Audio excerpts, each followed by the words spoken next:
אז הטיפ האחרון שלנו הוא לנסות לערב במשחק כמה שיותר חושים, בעצם ללמוד עם כל החושים.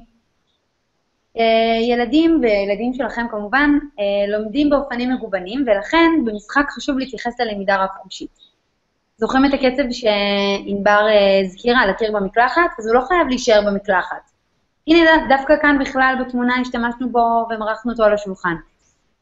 במטבח, בסביבת המטבח יש לנו אגב הרבה חומרים מצוינים. אפשר לדוגמה להכין שיפוט של ממתקים או של פירות יבשים, ובדרך לתרגל רצף, לדוגמה, קודם להניח דובדבן, אחר כך אבטיח ובסוף מלון.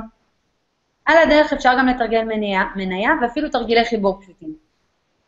במטבח אפשר גם להכין בצק ולפות עוגיות, על כל עוגיה לתרגל העתקה של אותיות שמות בני המשפחה, או פשוט להשתמש בשבלונות של אותיות. בנוסף, אפשר גם לקחת קערת אורז לא מבושל, ולהחביא בתוכו כל מיני דברים קטנים. לבקש מהילד למשש את החפצים, לשלוף אותם, לומר את שמם, ובאיזה אות היא מתחילה.